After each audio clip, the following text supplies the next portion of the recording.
Conclusion inevitable.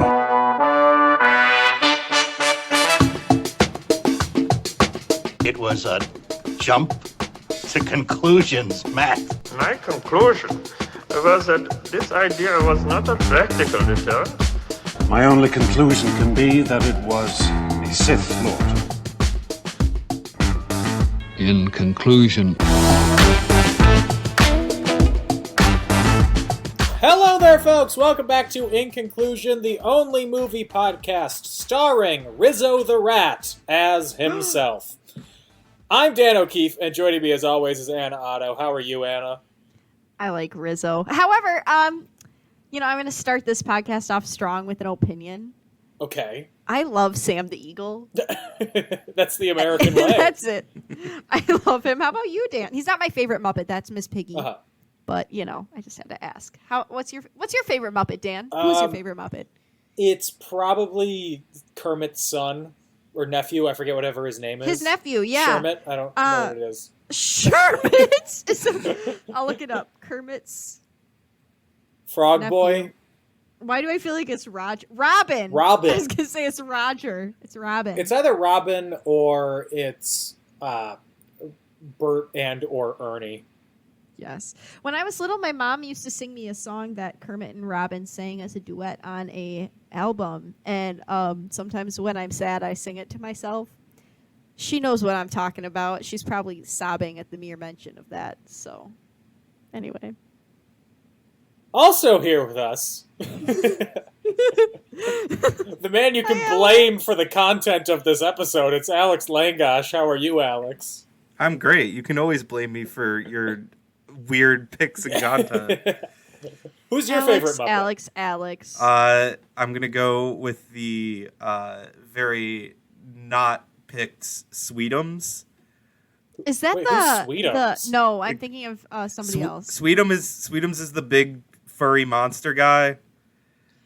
Oh, that's his name. Wait, the Ghost of Christmas Present?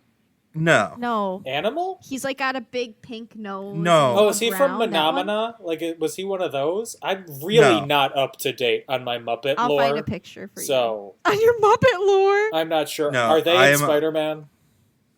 Sweetums? Yeah.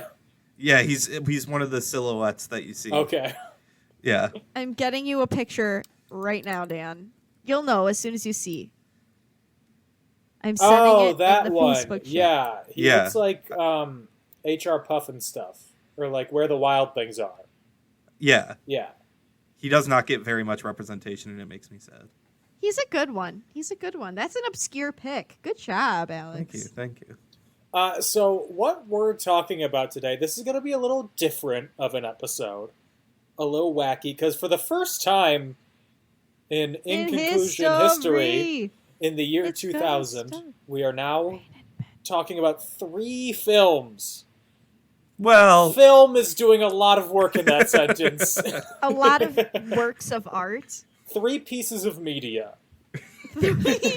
We consume. Well, one of them is a work of art. The other 2 are pieces of media. Okay. I would say all 3 are works of art. Anything the Muppets touch is gold. Anything Kermit lays his little green mitts on is gold. His little green hands, his little felt fingers. Love that boy. So what we're talking about is the Muppet Christmas Carol. Ooh! Ooh! And then 2 other Christmas Carol adaptations. 2 other interpretations. One is called Scrooge's Rock and Roll Christmas. We'll get into it. And the second one is Maxine's Christmas Carol. Maxine is the character from Hallmark greeting cards. The old sarcastic lady who's always like, "Why, kids, happy Christmas." I want you to know, Alex, that when I saw Maxine's Christmas, I was like, who the F is Maxine? And then I Googled her and I went, she doesn't talk. She does in her new Christmas Carol special. Yeah, and I didn't know that her dog had a name either, but I like the dog. I didn't know she had a name. I knew she had a name, I just didn't know it was Maxine, I guess, because I've definitely seen my fair share of Post-it notes with her face on them. So Oh, you know, when the special first came out, the middle-aged white women everywhere were going insane. oh my god. Before there were wine women, there were Maxine stands. You know what I mean? The Venn diagram of Maxine stands and Nancy stands, another comic character. It's a circle. It's a circle. It's just a circle. Ack! My ice cream! Oh my god. They also oh shoot, there's a comic strip in the journal. I can't think of what it's called. But I think it's called Between Friends, but it's Okay. like about menopausal women. And if you're in Wisconsin Yeah, and you that's what read it is. that It's at all, Between Friends. that's part of that Venn diagram. It's part of that circle. Initially, Maeve, Susan, and Kimberly were all childless, but Susan and Kimberly are now mothers. These are the characters of Between Friends. Wait, is that actually their names? Do you know Yeah. Between Friends? No, I don't. It's not in the Chicago Tribune, but I'm on. It has a Wikipedia page. Oh, you googled Between Friends. I did. Okay. I don't I like have a Between. the verbiage of that title. You googled Between Friends. That's like, oh, you know, it's just a secret between friends. You googled Between Friends. Like me and my besties were doing a goog.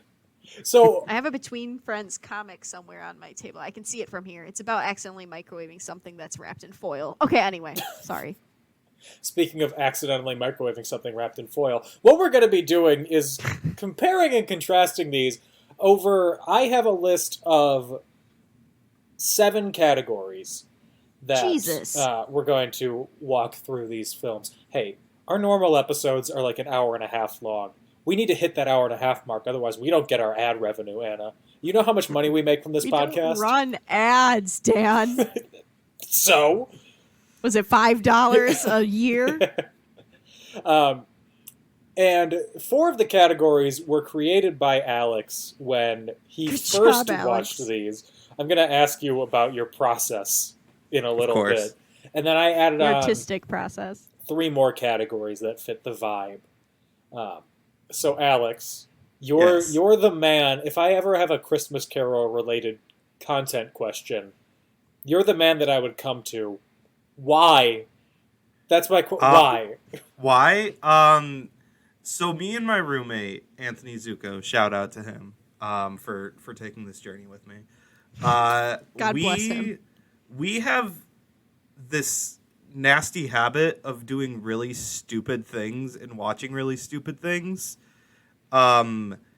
for the sake of saying that we did it. Mm-hmm. For example, we will just throw on awful movies as a joke and then actually finish them.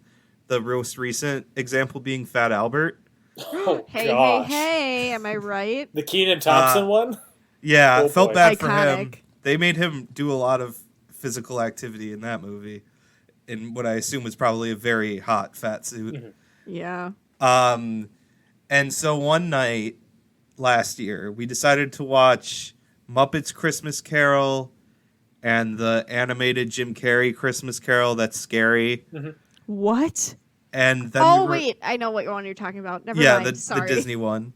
And then we were like, well, why don't we just try to watch all of the iterations of A Christmas Carol? And it was a dumb idea.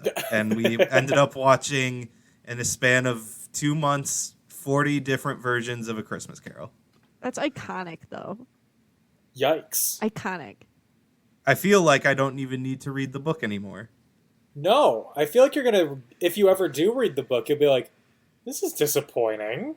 Yeah. I already know I mean, this. Not the vibe. I mean, to be fair, I feel like I've gotten most of the like famous quotes from compiled from all of them. So, like at a certain point, we were basically able to quote like one of the Christmas carols we were watching before even watching it. Yeah. We're like, There you oh, go. this is where they say this line.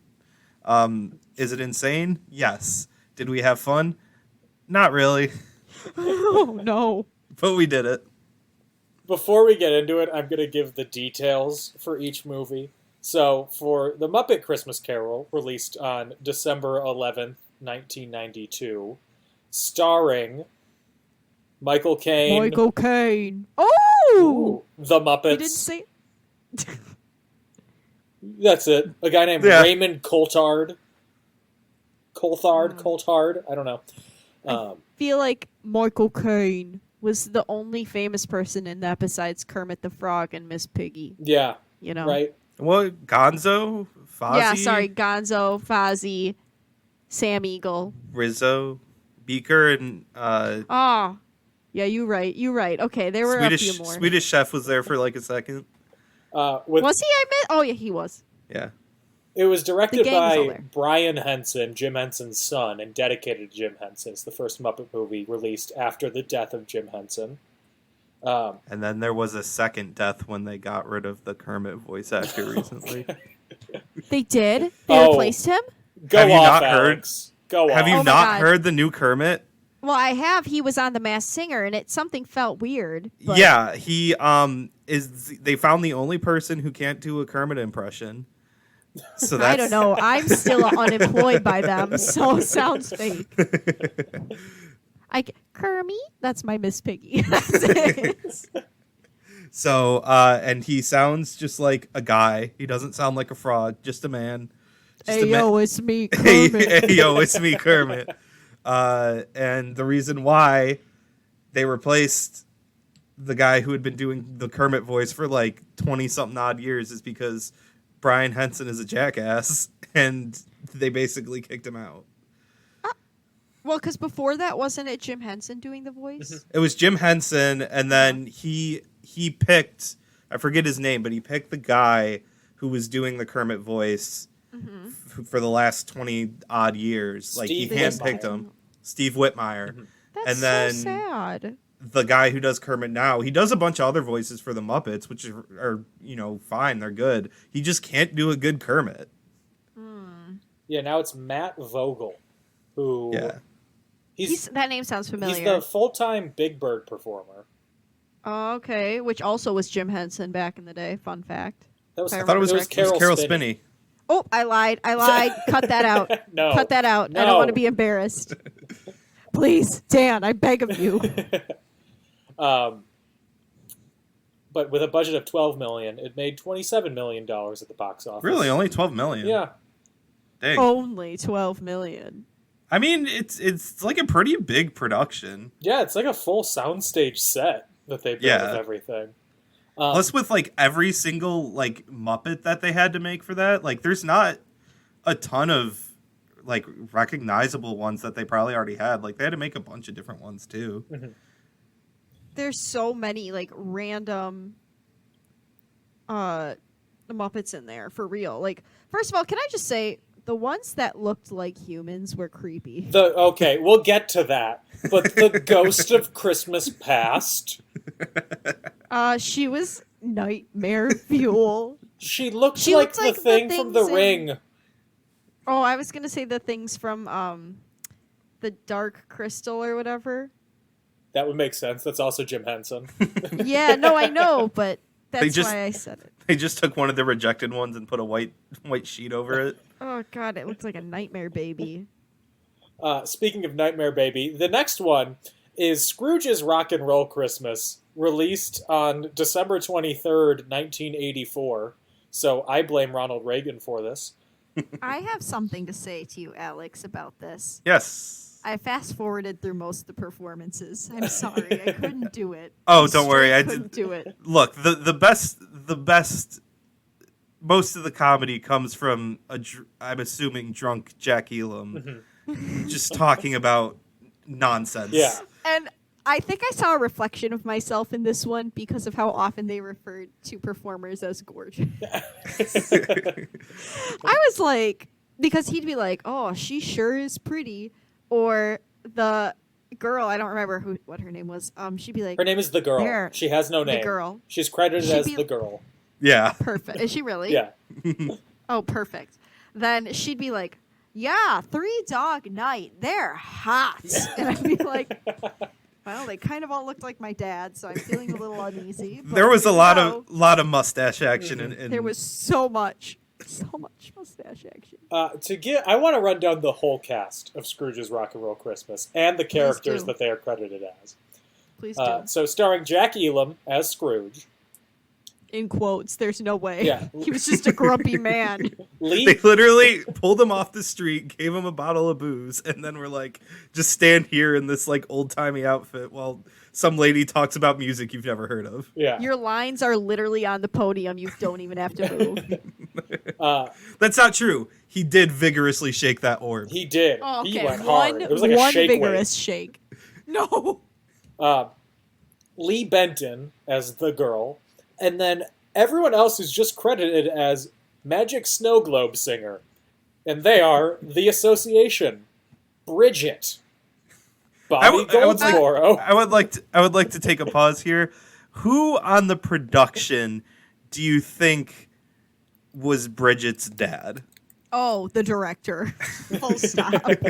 Or like her uncle who has no other nieces or nephews or children of his own. Like I never heard from Bridget again. Like Nobody did. I've heard of pretty much everyone that was on there.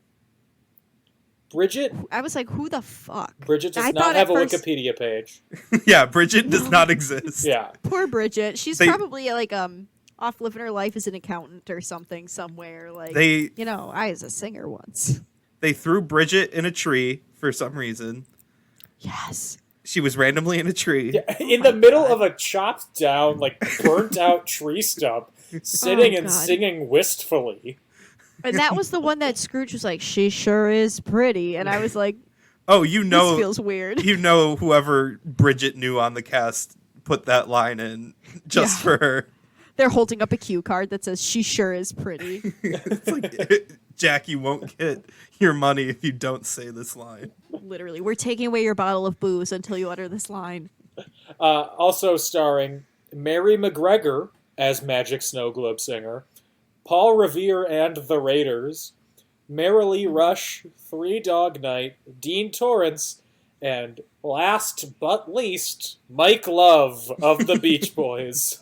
No, not last but least. Didn't one of the members of the Beach Boys, weren't they friends with, I'm sorry, my computer. With Charles Manson? With Charles Manson, yeah, yes. That was one of the Wilson brothers. I can't think of his. He had an album called Pacific Ocean Blue, and his name Dennis. I think Wilson. about that a lot. I think about that all the time. Mm-hmm. All the time. You should probably get hobbies. My hobby is true crime, so it's a little too late, Dan. I'm lost. My hobby is wearing Paul Revere costumes in the middle of a wintry forest. I want to point out. God, so they look so weird. Paul Revere and the Raiders were popular around the time of the Manson murders, 1969. This came out in 1984. Oh, you think they were going to get people? Literally says a line, rock and roll, like Paul Revere and the Raiders. Listen, when you said Scrooge rock and roll, and Gage was like, oh, yeah, it's rock and roll act singing because he did a goog. I was like, oh, I can't wait to see Kiss. Or Van Halen. Or other I was like, things this is going to be so fun. Nary a tight pant in sight. Nary a glam metal wig. I was flabbergasted. Can we talk about when Paul Revere and the Raiders are playing the Christmas song, and then one of them starts handing out gifts, and all of them can't take it because they are currently playing instruments? God. I think my favorite was after the Christmas song, when it cuts back to Scrooge and the girl. Oh, I'm assuming you're going to say my favorite line from the... When Scrooge goes, what's the name of that song? And she goes, the Christmas song, and he goes, I think it should be called Chestnuts. Well, lots of people call it that, but it's actually the Christmas song. No, it's Chestnuts. I paused the movie, and I looked around, full well knowing nobody else had heard what I had just heard. But I needed support in that moment. Chestnuts. I really do think it's that and the part where the girl goes, 3 Dog Night means a long, cold night in Australia, and they named them that because there's 3 of them and they're all so hot. And I was like, this doesn't make any sense. Also, she was supposed to be like a young youth. She looked about 30. Like, girl. Not that that's not young and youthful, since I'm, rapidly approaching. But she was still. 32. She looked it. She was supposed to be playing, I assume, an 18-year-old, a 20-year-old. 32 is a great age, I'm sure. But I mean, not for her. She had to be on set with Jack Elam. With a drunk out of his mind Jack Elam. talking about the rockers and rollers of their time. It's Paul Revere and the Raiders and the Beach Boys. No, not the just Beach Mike Boys. Love. Just Oh, Mike just Love. one Beach Boy. That nobody likes. Yeah. I was watching the Frank Sinatra Dean Martin Christmas special. I used to have that on a CD. And when you watch them on camera, they have no idea where they are. Dean Martin has a cigarette in his hand the entire time, and they are plastered. And I assume Jack Elam was exactly on the same level. Yeah. Going back to the Frank Sinatra and Dean Martin Christmas special. Dan, do you want to know what one of my favorite lines is from that special? How do you talk to your dad? That entire song. No. Okay, what? I'm going to have to give that a listen. It's when Dean Martin says something that I kind of get, but I also am very confused by. It's when he goes, "Good night, everyone. Go lock your troubles up, and if you're lucky, somebody will break into your house and steal them."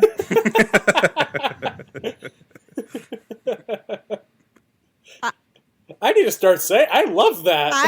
I used to say that like unironically in high school. It was my quirky girl character trait. Okay. Was it your senior but as quote? an adult, no. Well, you want to know what my 8th grade quote was? Absolutely. Never frown even when you're sad, because you never know who's falling in love with your smile. As an adult, I hate that.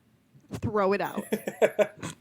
That's like Literally. the equivalent of just telling a woman to smile. Yeah. Yeah, well, I've learned. Why are you sad? You're so pretty. Do you want Literally. a hug? Oh, you guys I'm triggered. I'm changing that quote to be always glower. Okay. Anyway. So I can find no airing information about Scrooge's Rock and Roll Christmas. I assume. Are you sure? It might have just been A one of those direct-to-video? because I mean it was in the 80s when like they were just putting everything on VHS. Yeah. So that would Are be my we- guess. Was it like an MTV special? No, I don't Can think you Paul imagine? Revere and the Raider in the 80s. They would I don't, not have done They had to that. make room for the Bangles and Kiss, who Yeah. I'm going to say again. There is a credited writer on Scrooge's Rock and Roll Christmas. Oh, God. His I name is would have thought- Rex Sparger. Thank you, Rex, for your work. He is credited with nothing else.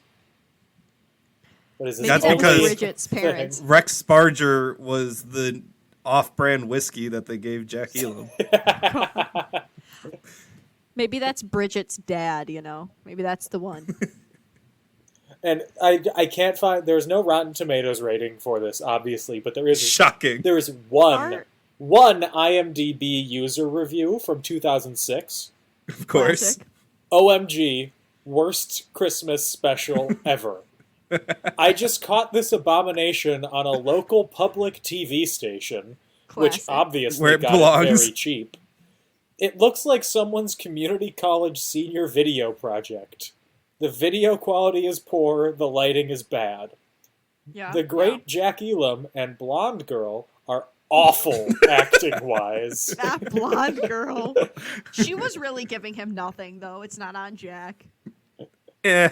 The She musical gave him artists, all of whom were, to be blunt, quite washed up in 1984, Yup.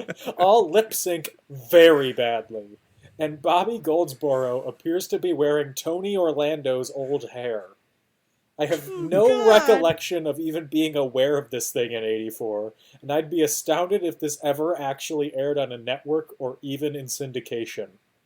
Some camp value, to be sure, but utterly horrendous. 1 star. And I made you watch it.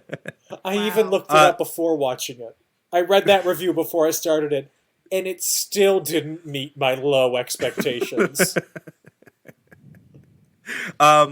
Did you watch it on YouTube? I'm I assuming? did, yeah. So they do actually have it on Tubi, the Oh. streaming service Tubi. And you know how on YouTube it's like a really poor quality rip Yeah, from the VHS? It's a rip of a rip of a rip.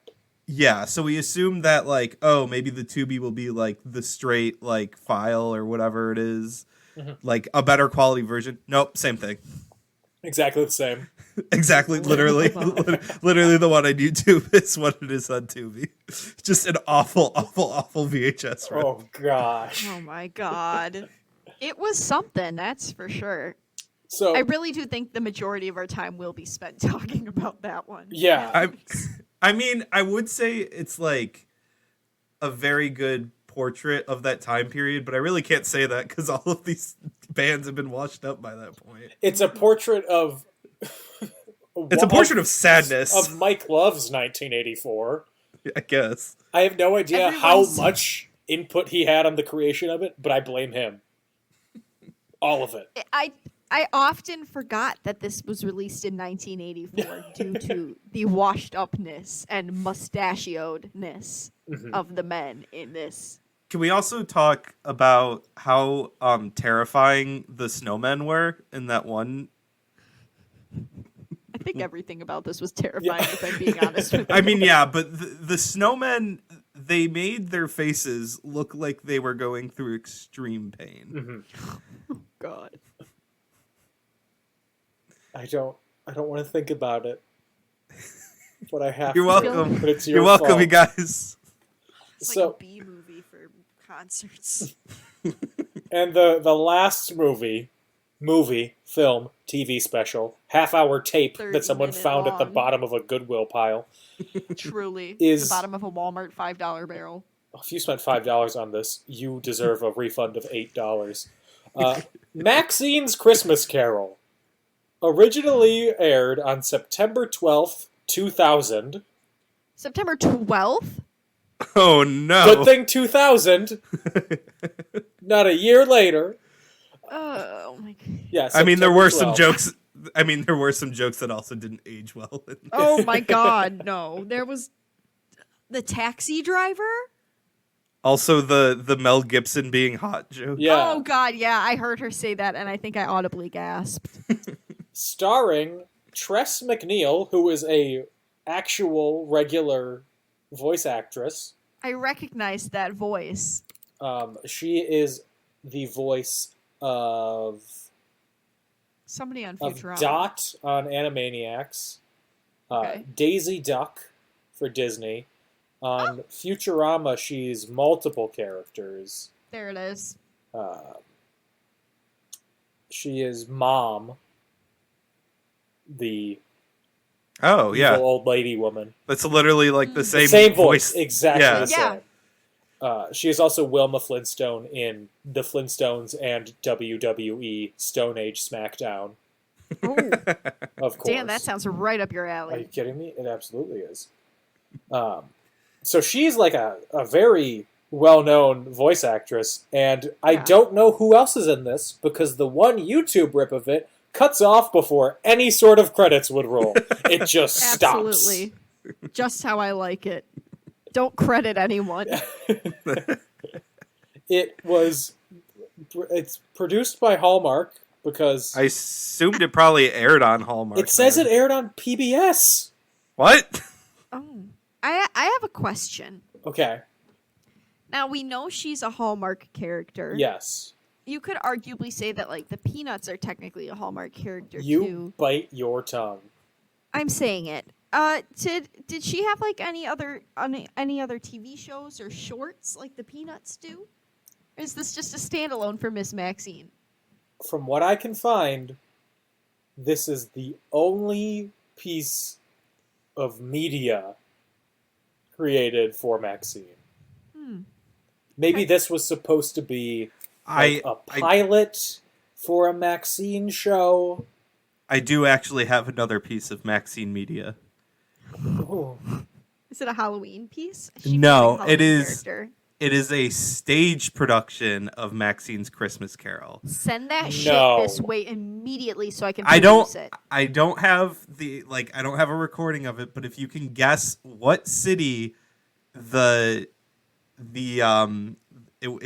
was in, I would I just looked it up, so I can't guess, but it makes perfect sense. Right? Yeah. Can I have a hint? Think about the demographic that Maxine appeals to and where they would go for a vacation or a trip. I was gonna say, is it like Orlando or something?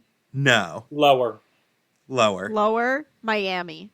Not Even, physically like- lower on a map, like lower cultural significance. Oh no. Cultural significance.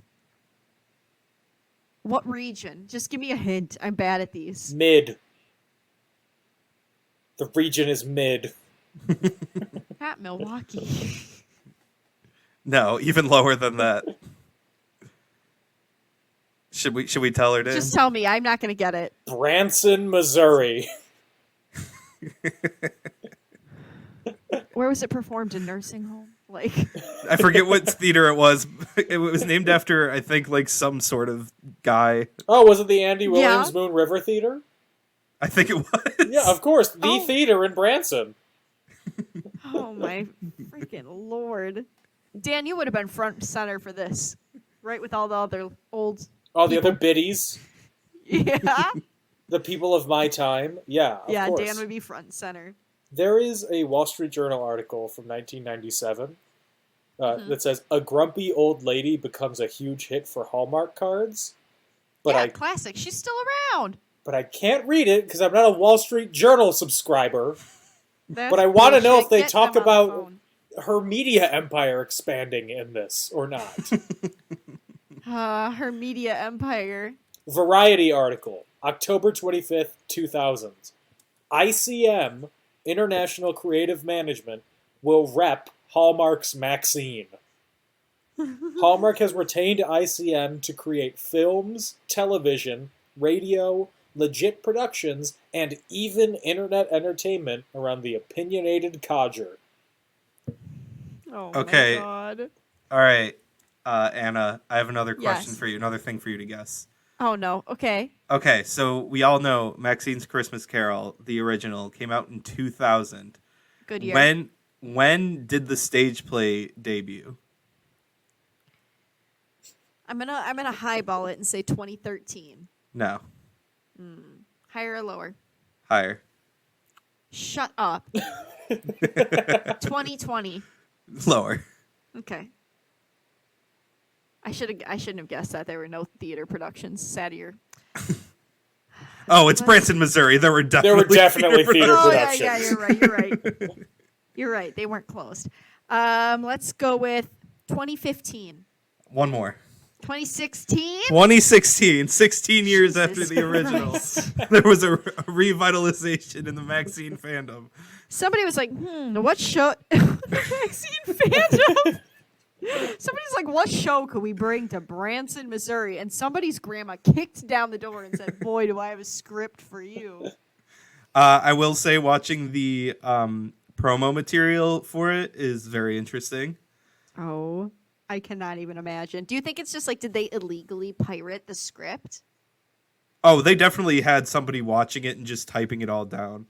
Like Oh, they God, got that like feels illegal. some old retired secretary who can type like 200 words a minute to watch Maxine's Christmas Carol and make a script out of it. That feels so beyond illegal. Oh, God.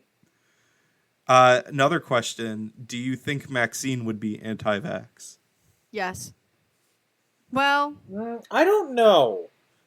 I think no. I don't she think would've- so. I think she would be one of the very confusing people who is not anti-vax, but is very anti-vaccine mandate. Oh, I Okay. know a few people like that. Yeah.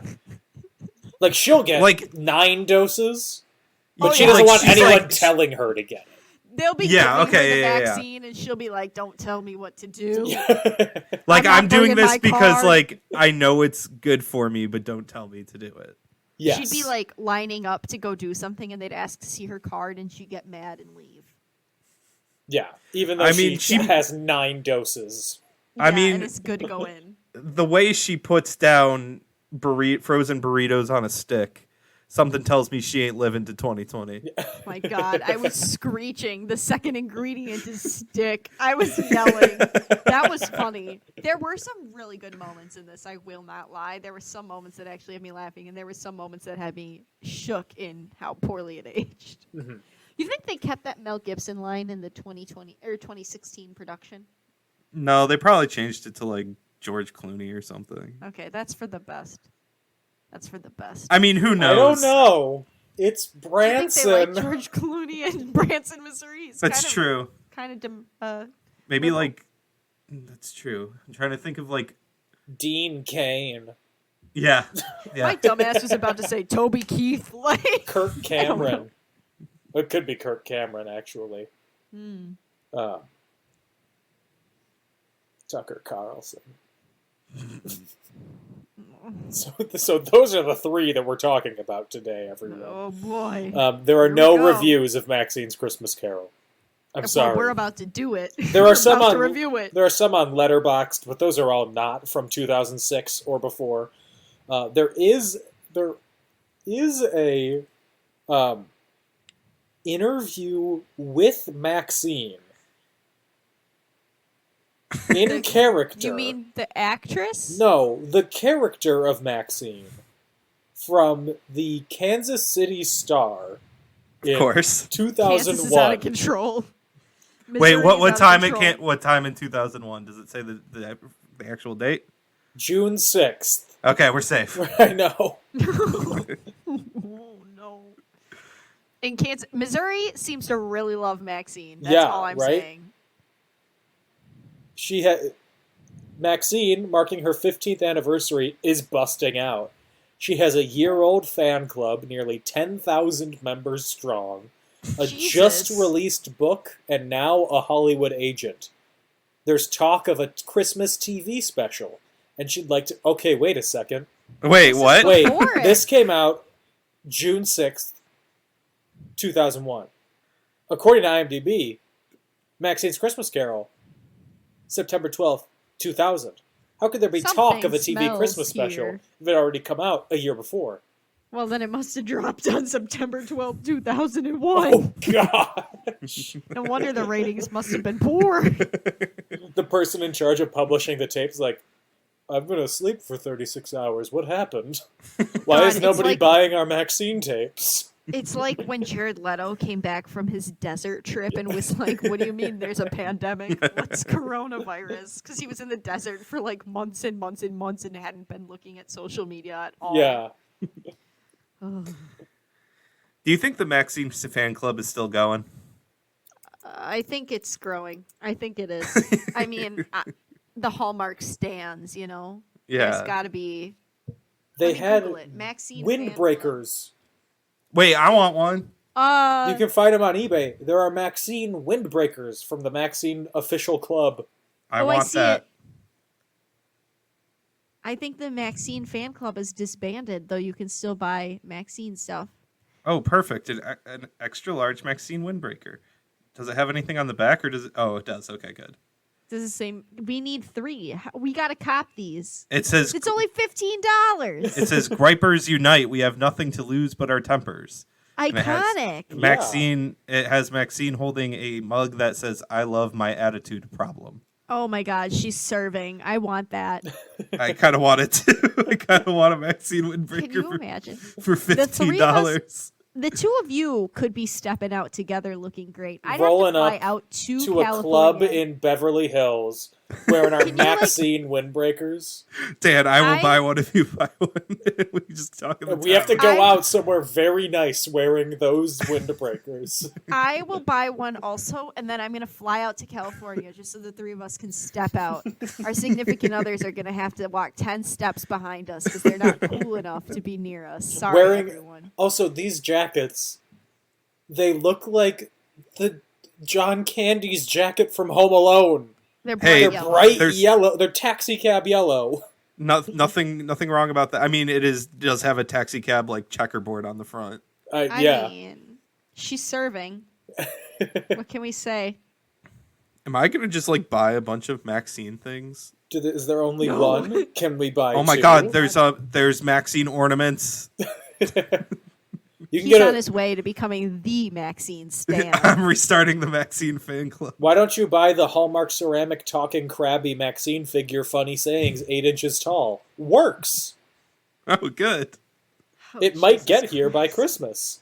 Wow. Might. Oh, there's a throw pillow. Maxine, does Maxine still pop off at Hallmark? Oh, I see Maxine cards. Oh yeah, Frequently. I typed in Maxine and it autofilled. From bad to verse, Maxine's Krabby Book of Poetry. You can get a mug of her head.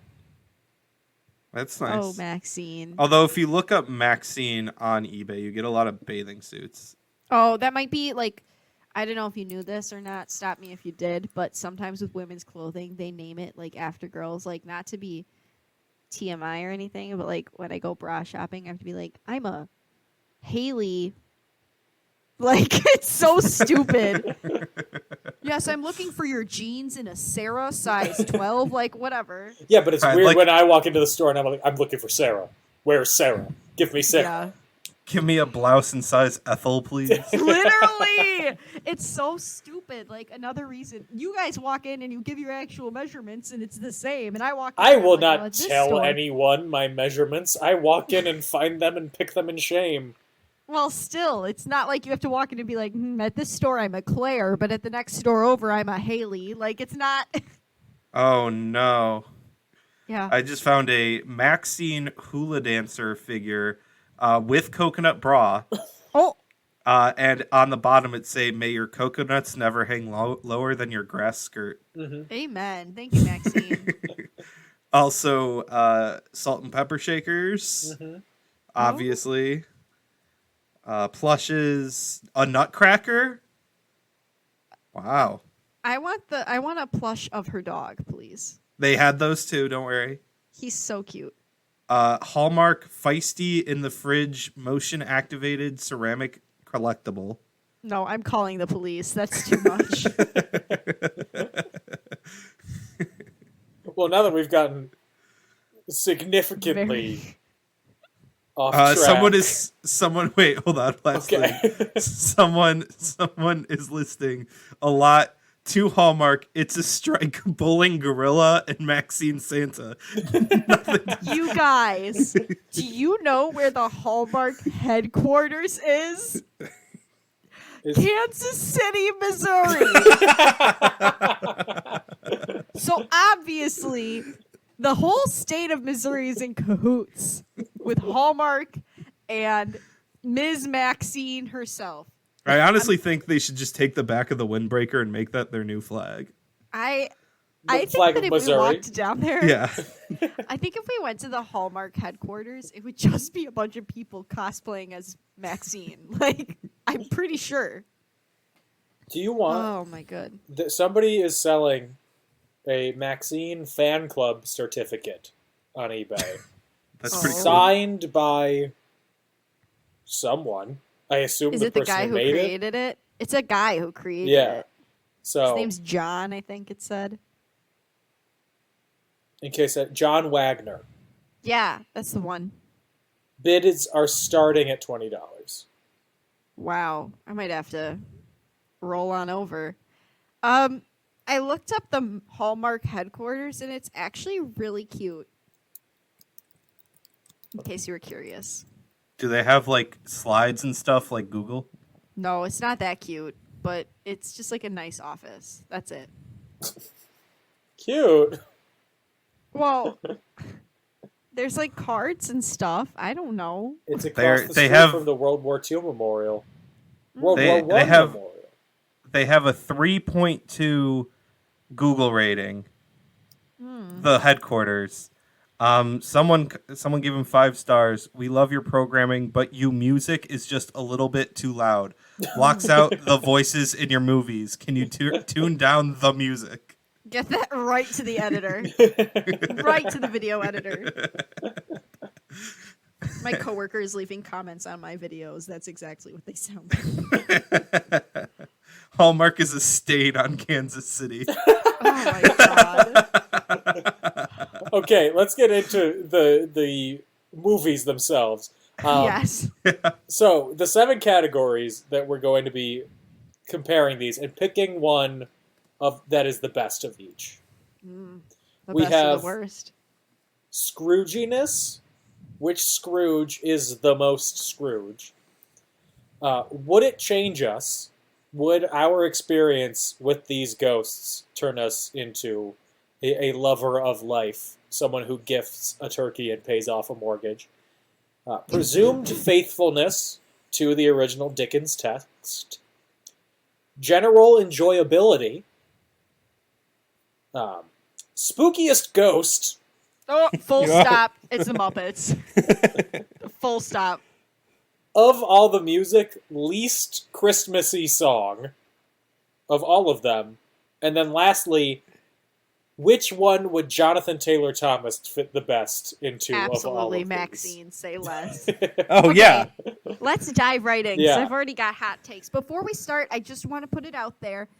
2 Christmases ago, I spent Christmas with Gage's family, and we went to their mega church for the Christmas service, and the pastor preached about the Muppets Christmas Carol. I mean, if you ask a lot of people, most people will say it is the best Christmas Carol. Yeah, what I was reading I is really it's liked the it, most but it's not faithful Jesus-y. adaptation of it. Well, that's because Michael Caine literally day one on set told Brian Henson, "I'm going to play this like an actual like West End production. Yeah. I'm not Honestly- going to act Muppety." And Brian was like, "Yeah, do that. That's awesome." Go off, King. Michael Caine. He also said it's like one of his most famous roles. And just recently, he tweeted the poster for Muppets Christmas Carol and said nothing about it. Yep. Just tweeted the poster. He's like, casual reminder that I was in this, but I'm not going to say it's a casual reminder. You might know me as Alfred, but before you knew me as Alfred, I was Scrooge. Michael Caine comes back on Twitter once every like 3 months and tweets something random. I think most recently he tweeted, "Many people think I've retired. I haven't." That's a mood. Randomly tweeting things is a mood. Also telling people you haven't retired is a mood. Anyway, Scrooginess. So, out of the 3, Michael Caine's very faithful, nearly Shakespearean performance Beautiful as performance. Ebenezer Scrooge. Jack Elam's drunk ramblings that they decided to put a nightcap on him and say, "Yeah, he's Scrooge." Literally just a grandpa. Or Maxine as Maxine. I'm going to go with Michael Caine, who I'm required by law to say his name like that every single time, because when we were watching the Muppets Christmas Carol, that's how Gage and I addressed him, and also that's the only way we address him Okay. in our Michael Caine. It's Michael Caine. I want to say Jack Elam. No way, he's last place. Yeah, Maxine no, is a Maxine- close second. But Yeah. Yeah. It's But Michael Maxine Caine. also didn't like evict somebody on Christmas. no, So that kind of she puts opposite. you She at the didn't top. want anybody to come into her house. Yeah. She wanted to not watch It's a Wonderful Life, but every channel Mood. was showing it, or the ice skating version of It's a Wonderful Life. I will tell you straight up, I've never related to an old person comic more than when she said, "No, I don't want to watch any of these It's a Wonderful Lives. Why aren't there any kung fu movies on?" Iconic. Truly iconic. Also, points for a female interpretation of Scrooge. Thank you. I love it. Second category, would it change us? So the experiences that each of them go through. In A Muppet Christmas Carol, he sees his past, his present, his future. It's all very heart-wrenching. It really hits you, especially seeing, dead Jacob Marley. Dead Jacob Marley? Please, I'm talking about dead Tiny Tim. I see. Sorry, him that's in what I the meant, chair in dead the Tiny corner. Tim, yeah. Bitch, I'm calling the police. This is a children's movie. Up on Absolutely the hill, not. he always liked to watch the ducks. Oh my god. Can we also talk about the Absolutely cutest not. musical number in Christmas Carol with Kermit and Tiny Tim walking to the house? Yeah. Anytime Kermit and his nephew sing together, like I said, okay, roast me all you want, but I'm going to send you the song that my mom used to sing to me later, and y'all can vibe to it because it's a bop. Okay. Okay. So Talk to you later, I guess. In Maxine's Christmas Carol, she is visited by the ghosts of past, present, and future, except the ghost of Christmas past is just a valley girl who's terrible at it. Tiffany, with 2 eyes or one, is that a trick question? I'm screaming. What was the purpose of that? I don't know. To make fun of millennials. Yeah, this would be Gen X. That'd be making fun of Gen X. That's true. Yeah. The Ghost of Christmas Present, which is a white man who is cosplaying as Aladdin. Oh God, he's the one that's like the first ingredient is whatever, and the second ingredient is stick, lard and stick. I think. And the Ghost of Christmas Future, who, for the life of me, I do not remember. I don't either. It was an alien. Oh, it was the aliens. That's right. It felt like a fever I was dream. thrown off because they spoke. And they have car insurance that is affordable for everybody. That's how we know it's a fantasy. That's how we know they're from a different planet. Yeah. They're the ones who land on the taxi driver's car, and the taxi driver, who is a white man, still has a racist accent. Also, the ghost of Jacob Marley is not Jacob Marley in that one. It's like her coworker who died because like a box of something fell on her head or something. Literally how I'm probably going to go. A box of printer paper hit me on the head or something. And then would you be changed by being a drunk old man forced to watch 10-year washed up rock and roll bands and Britney? I feel like that's what my grandparents and I look like when I'm trying to really tell them about like One Direction or like Fall Out Boy. And I mean, I don't think those bands are not Fall Out Boy. One Direction doesn't exist anymore technically. But I mean, those bands aren't washed up, but I feel like the image of me, an adult, going on about how 40-year-old men are attractive is the exact vibe that this was giving. It'd be like Backstreet Boys now. Oh my God, yeah. Or New Kids. Yeah. Could you Donnie say is so hot? Could you say that like the ghost of Mike Love was in that at the end? He wasn't even. Why did they keep thinking Scrooge's shop was a record shop? That's what I want to know. Where did that come from?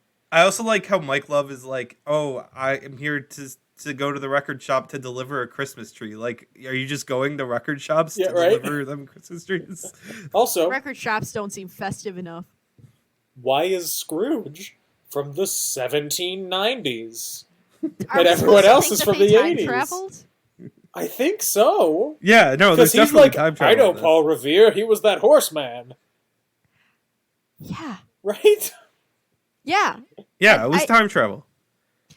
But he knew what rock and roll was, though. He was like, I don't like the music of today. I like the music from the slow jams of back. He didn't say slow jams, but you know what I mean. The slow jams. I also enjoyed, instead of calling them like rock stars or something, he called them rock and rolls. Yeah. Not rock and rollers. He's like, is that one of them rock and rolls? So which one of these journeys would be the one to change you? Oh, Muppet Christmas Carol. Oh. I agree. Muppets Christmas Carol. Yeah. Just for the ghost of Christmas present or past, sorry. I would be scared like if that showed up. Yeah, if I had been first visited by the ghosts of Statler and Waldorf, I'd be like, haha, fun. And then I was then followed up by that thing, I'd be like, all right, I'm done. I'm changing. Just don't need to send the other two. Why don't you have a nose? Good. Where'd your nose go? That thing would have been like trying to pull my blankets back, trying to get me to get out of bed, and I'd be like, spirits, leave me! Like, so scared. Absolutely not. Scarier than the Ghost of Christmas Future, who's usually the scariest. Mm-hmm. What with the two children? Dan, are you familiar with the children? That's one thing that I feel is probably the most left out of all the Christmas carols.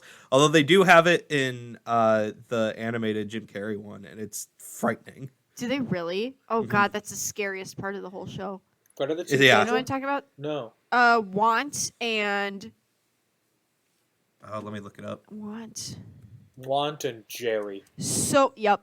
No, the ghost of Christmas Future like lifts his skirt and two It's- little children run out. Oh no! It's actually They're- it's the ghost of Christmas present. Actually, Oh, sorry. Yes. two the ghost- wild and ragged children tumble out of the giant's robes. He thinks they must belong to the giant, but he tells Scrooge that they are man's. He tells them that the boy is called Ignorance and the girl is Want. Yeah, they're scary as fuck. I know why they're called Ignorance and Want. Because boys are forgetful and girls be shopping. I mean, you got me pegged, Dan.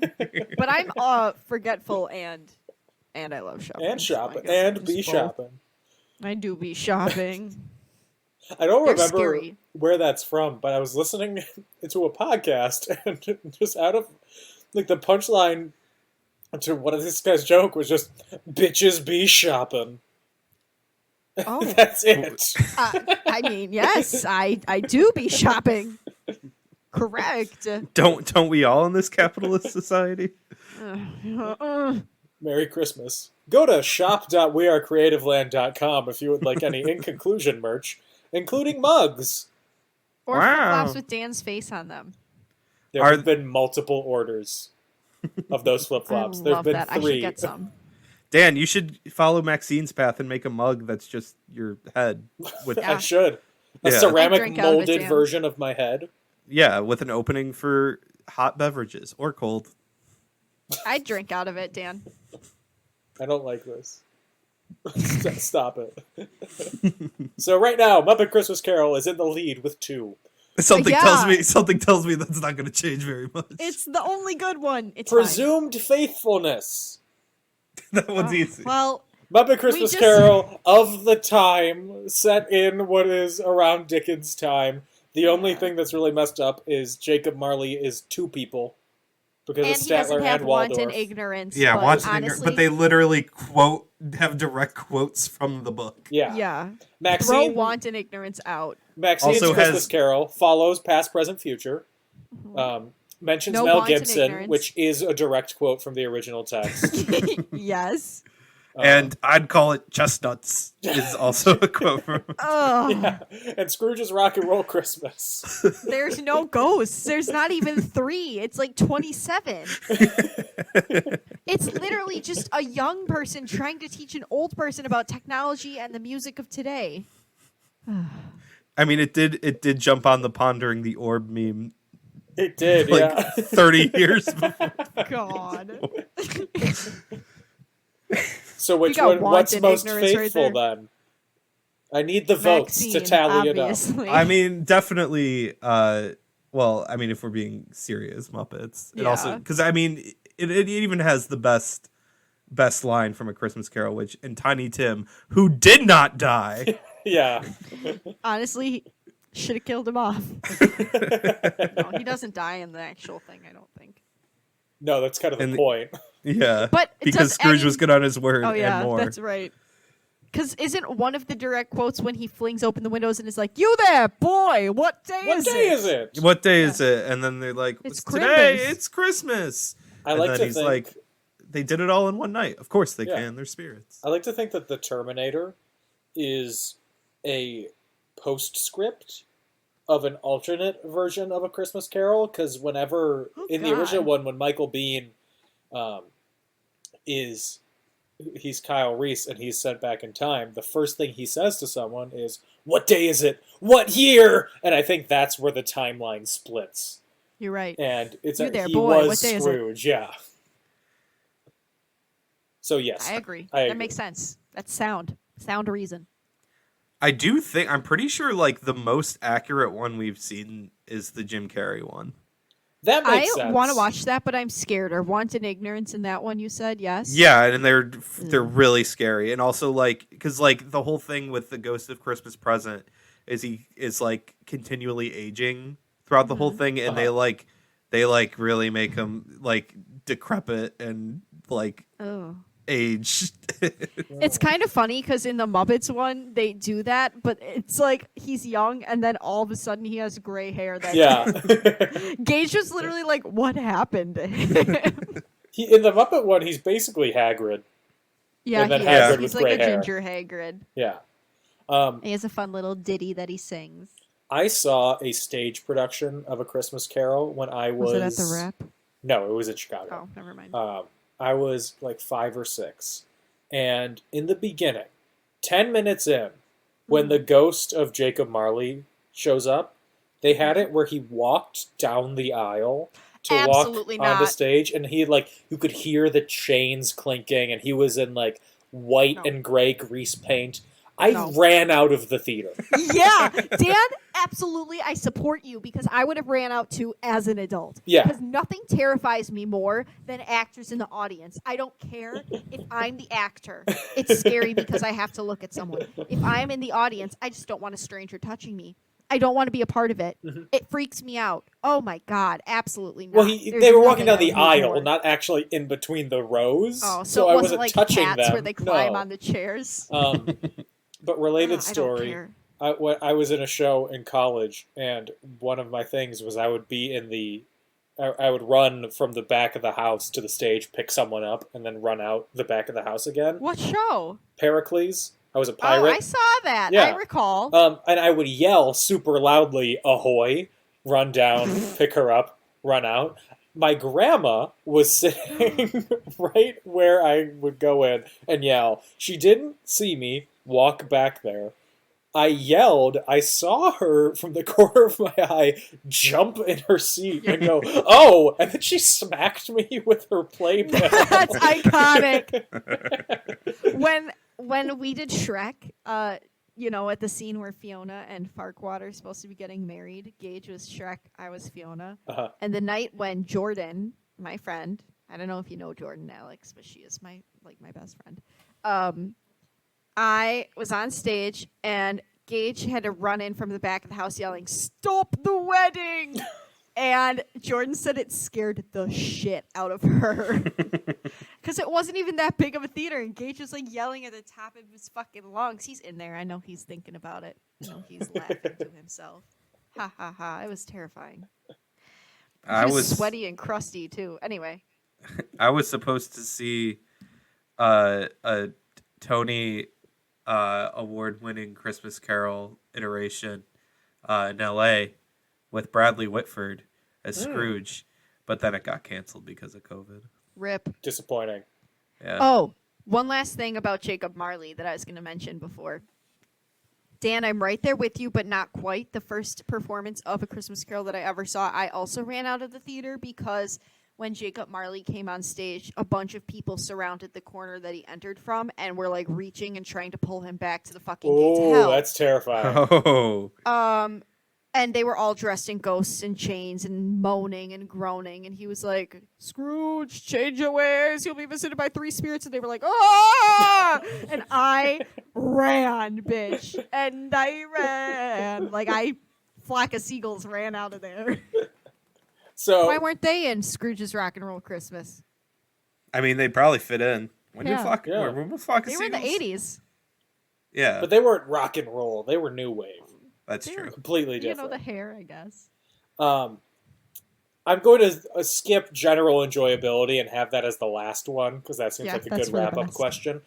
So the next one is best ghost, and when I say best, that To be is worst. so wide open. Whatever you classify as best, but to give our contestants from A Muppet Christmas Carol, you have the human Muppet child ghost with no nose. Wait, are we not counting Jacob Marley's?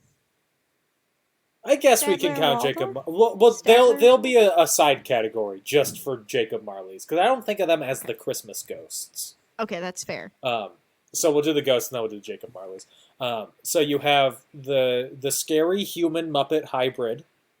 Terrifying. You have Muppet Hagrid, and then to make another Harry Potter reference, you have White Dementor from Muppet Christmas Carol. From Maxine's Christmas Carol, you have Tiffany with 2 eyes. 1, we don't know. You have Jerry Garcia. And you have 3 aliens that want to do an anal probe. Nice. And then from Scrooge's Rock and Roll Christmas. Take your pick. Paul Revere and the Raiders. Oh, Mike I got Love. my pick. Whichever I got my one. pick. Okay, Alex, you go first. Definitely the one guy in Paul Revere and the Raiders, maybe Paul Revere.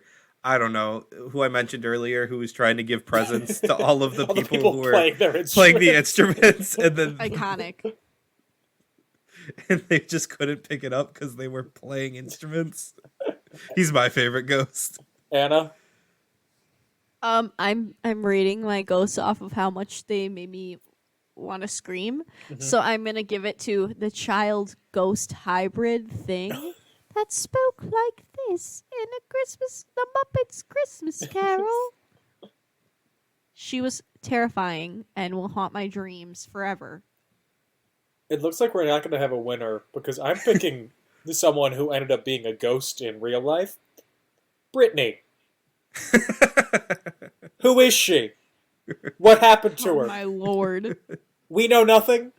Nothing can be found about her. There's literally nothing. Literally. Oh, Bridget, Bridget, not Bridget. Brittany. I was like, sorry. Britney Spears? She's alive. What's going on?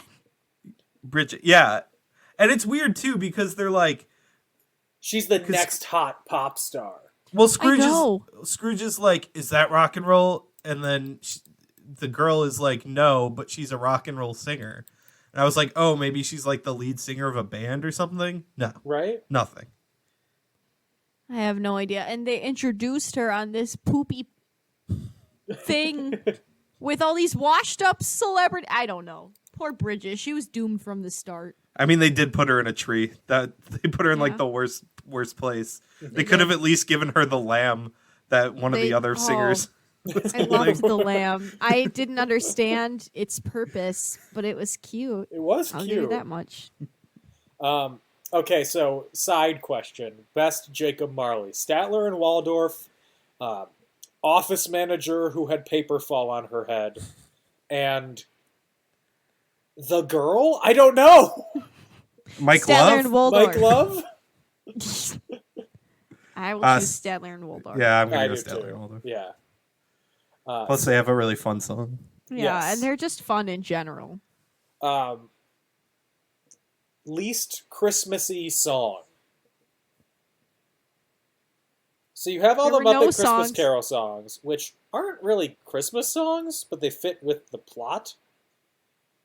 And then you have Scrooge's Rock and Roll Christmas. I feel like because the songs fit with the theme, they're acceptable as Christmas songs in Christmas Carol, Muppets Christmas Carol. I feel like because of the joy they were having in Scrooge's Rock and Roll Christmas, I'll allow it to be Christmassy. I feel like I don't have a winner for this. I just want to point out, in Scrooge's Rock and Roll Christmas, they're playing Christmas songs. Yeah, I know, but they were just having a good time. I've got my answer. You go, Alex. I can't decide. The metal music that Maxine played to Oh, yeah. blast out her neighbors playing Christmas carols. That is the least Christmas song. Correct. Good job. Do you know that The Muffin on Man? I'm on Discogs Yeah, so am I. looking at Scrooge's Rock and Roll Christmas. Oh, I thought you meant like you had an like Discogs account. Bridget Like, where's is this going? not on the album. Oh, poor Bridge, honestly. I don't know if She she really got- exists. She really got the short end of the stick on this one. I feel bad. Maybe for she her. is a real ghost. Maybe like in the soundstage they were like filming in, she was just haunting. Yeah, they finished filming, Let and me then on they were the like, show. where did this 3-minute clip come from? And it's her singing in the tree. I wonder if maybe like she just asked, and they were like, "Yeah, somebody dropped out of the performance, and we have an open slot. Go stand in the tree and sing us a little Christmas ditty," and she did it. I don't know, girl. Poor Bridget. She's truly an enigma. She Truly. is something. And I can't find a last name for her. I'm on like the Paley Center, which is a media archive. Bridget performing Some People See Him. She's singing about herself. Some people see her. Yeah, no, I mean, she was just introduced as Bridget. Yeah. I don't... Maybe it was like a witness protection thing. Maybe. Oh my god, that feels like a mistake to go on. Even a poorly viewed. Yeah, performance. nobody's watching this. It's perfect. It does have a listing on Turner Classic Movies website. Really? Yeah. That's shocking. Anyway, next question: How would JTT fit in? How well would he fit in with each version? Or I which think one he would have the fit in best? really well in the Muppets version, as like playing the nephew or something. I think he could have made it work. Oh, really I do. thought he would be the creepy ghost child. Oh, well, I was going to say he could even have been Bob Cratchit, except that role was obviously written for one Kermit the Frog. I would have loved to see him as Tiny Tim on Kermit's shoulders. On Kermit's shoulders! Tiny Tim's not so tiny anymore. I really wanted to see him along with Rizzo.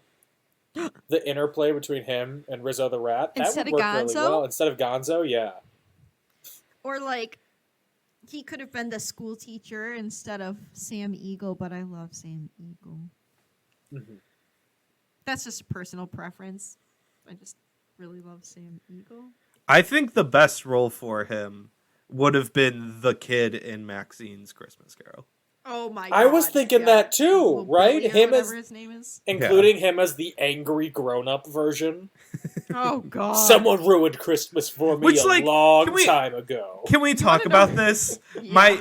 Literally, the reason why he hates Christmas in the future is because his old curmudgeon neighbor didn't show up to his Christmas party. After they had a Yeah. snowball fight connection, and he's like, "We're gonna make love tonight," and then she didn't show up. Like, that's your reason? Excuse you? He's What? clearly got a crush on her or something because... And he just wanted to give her a rock. I mean, it is the thought that counts, but damn, don't get your booty in a bunch just because she didn't show up for your rock. He wanted to Harold and Maude her. Oh my god. Oh my god. Could you? That would be like a perfect encapsulation of like the late '90s, early 2000s. A remake of Harold and Maude with Maxine and Jonathan Taylor Thomas. I would watch it. It really would, Stop. yeah. So then the last of the categorical questions. And I guess we could give a rating for each movie with this too. Enjoyability. General enjoyability. Hot take. I got a hot take here. Ooh, here we go. Hot and fresh. Let's hear it. General enjoyability for me personally goes to Scrooge's Rock and Roll Christmas. Thank you very Oh much. my God. I should have known. I should have known something silly was going to come out of your mouth. It has a very special place in my heart. After we had watched 20... Okay, just picture this. You had watched 20 Christmas carols to begin with. You get Scrooge's Rock and Roll Christmas. You're like, this is just going to be another adaptation of A Christmas Carol. And then you get this abomination. And it is the funniest thing you've ever seen because you did not expect it. I will tell you, this was the last one of the three that I watched. And that was pretty much my exact reaction was, what the fuck? This isn't a real Christmas Carol adaptation. What did Alex have me watch? What is going on? How long is this going to last? That's why I enjoy it. It is awful, but oh God, does it give me joy. It's something, Alex. It's truly something. Thank It you is- for sharing that. I have a complete ranking of all the Christmas carols we watched, and it is at the direct top of the list. Oh my lord. What about you guys? Okay, I'll go before Anna. Yes, So go. I watched Scrooge's Rock and Roll Christmas first, Oh lord.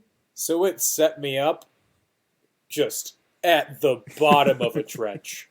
Oh no. There was nowhere further down to go. Oh Dan. So don't worry, I'm not agreeing with Alex. I thought it was terrible. I As do you get shouldn't. that you've watched 20 of the same, so anything that's different is a breath of fresh air. But you God. did take a breath of fresh air stepping out of the garbage dump into the exhaust of an airplane. I was gonna say, Alex, I truly think that you were so deprived for oxygen at that point. I mean, if you talk to my roommate, he'd probably say the same thing. We were like crying laughing when we were watching it because we were just not expecting it. I'm going to give an equally hot take as you did. Mm-hmm. Muppets Christmas Carol and Maxine's Christmas Carol, Don't. they're real close. I'm getting Michael Caine They're on the phone real right now. close. I like Muppets a little more, but it's not far. Like one slip up or one slight boost of something, You're be even. Or Maxine would be better. I don't know. Maxine honestly shocked us. We were like, "Oh, this is gonna be like terrible," and then we were like, "Oh, this was actually kind of fun." It's pretty well written. There are good jokes in it. I'll agree with you on that. Maxine was pretty fun. I did have a good time. So it's for the drama. I'm picking Maxine as my favorite. Oh. Not for the drama, bitch. Call me TNT. I know drama. Am I the drama? Am I? What about you, Anna? I have to go with the classic Muppets Christmas Carol. I did enjoy Maxine, but I just like the Muppets. You know, it's just classic, and it reminds me of like watching it when I was little and stuff. Mm-hmm. Maxine was definitely in second place. I was texting Gage the whole time, going, "What the fuck is this?" It was funny. I definitely think I would have tuned in to watch it at some point, whether it be a rerun or the first time. Mm-hmm. It was funnier than I expected it to be. That being said, the bar was so low. The bar was beyond low. The bar is floor. The bar was the Earth's core. Like, it was so low. But I still had fun. I mean, it's just, I like the classic. Mm-hmm. Now Scrooge.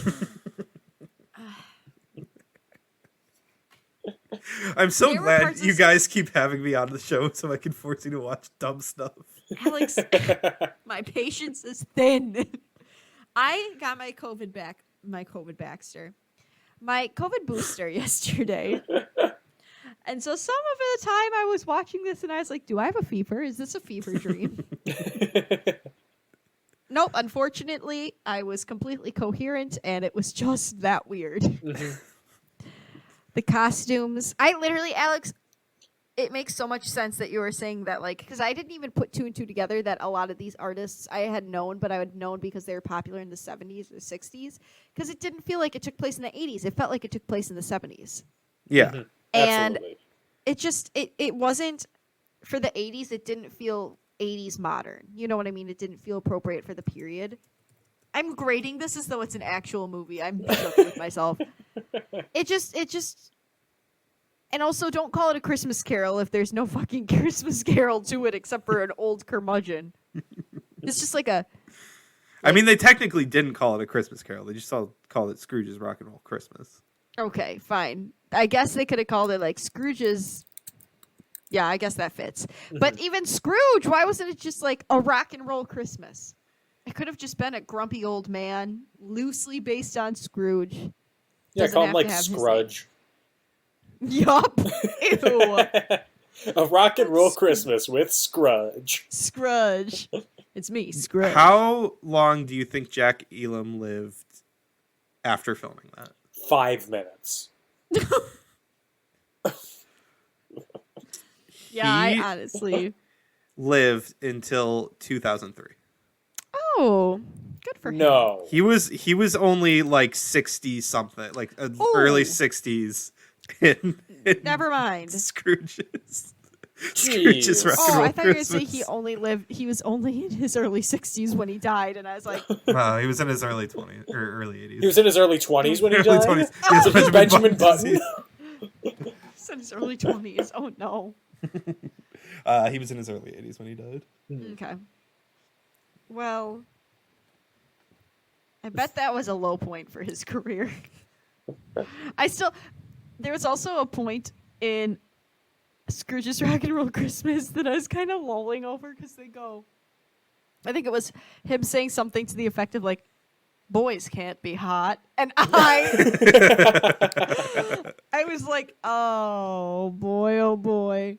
Nothing like the no homo in this movie. Wikipedia says his most distinguishing physical quality was his misaligned eye.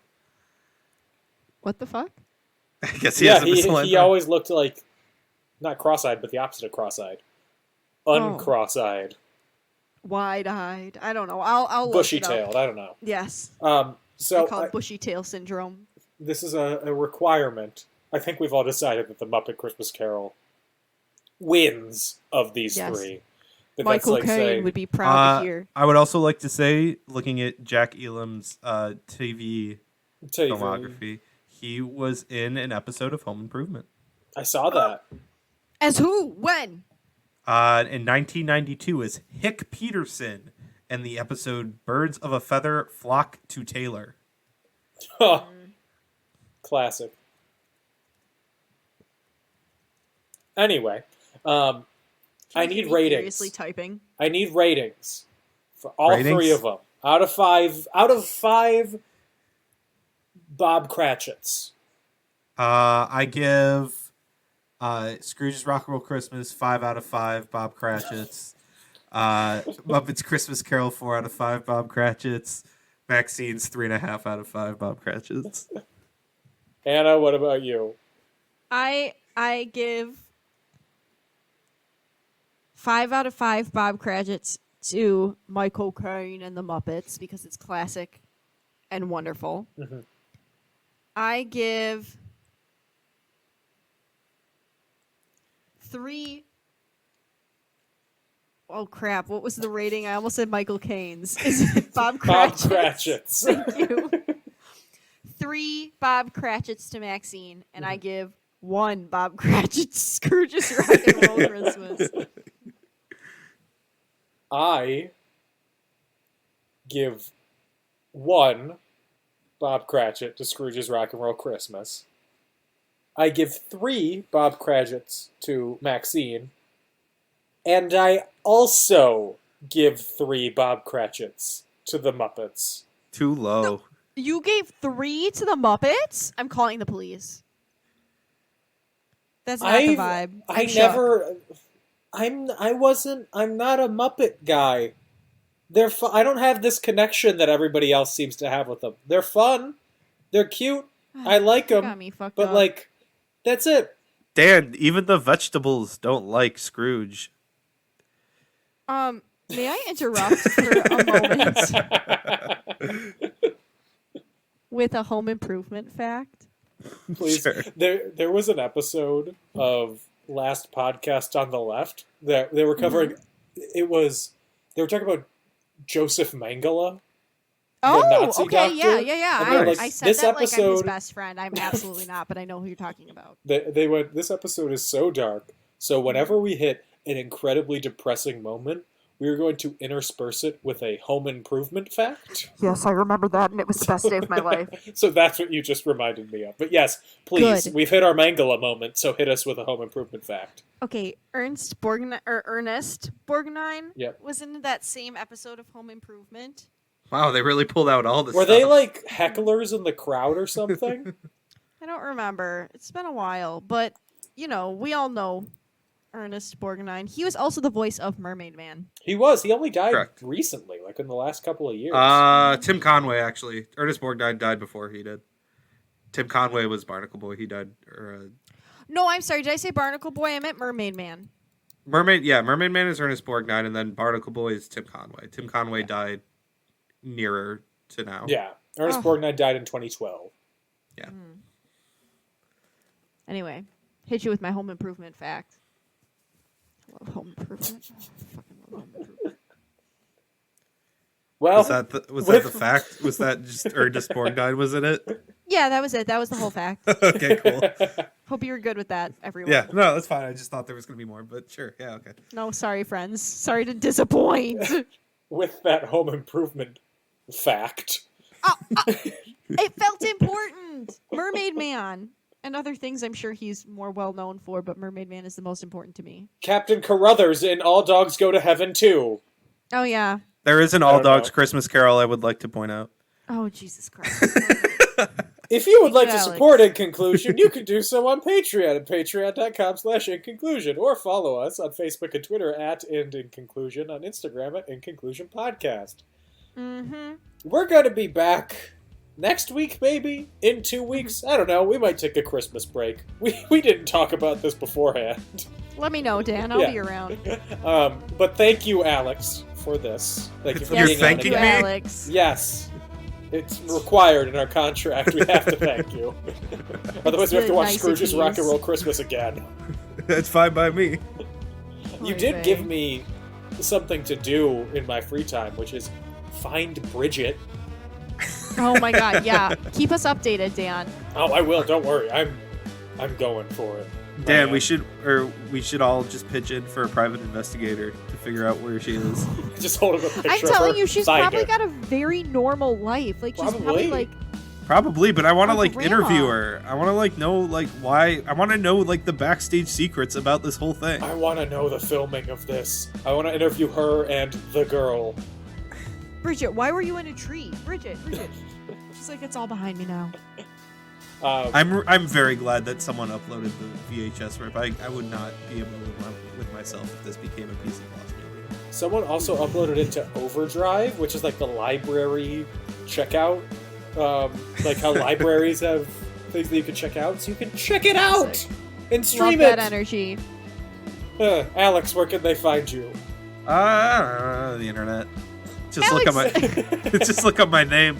If you wanna read my whole Twitter thread on all the Christmas carols, you can just find me on Twitter, Alex Langosh, Langosch.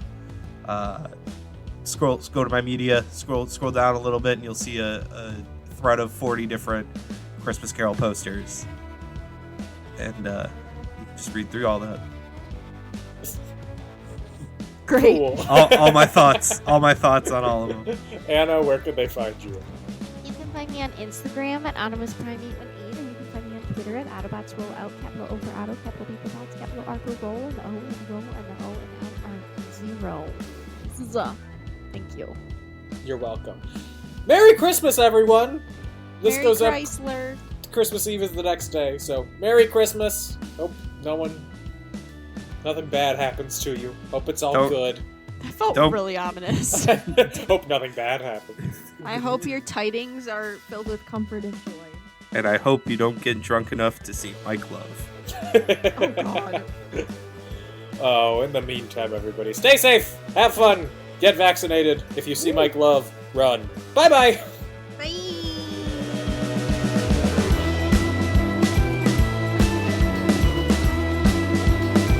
If I had somebody to impress, I'd be worried. Sorry, guys.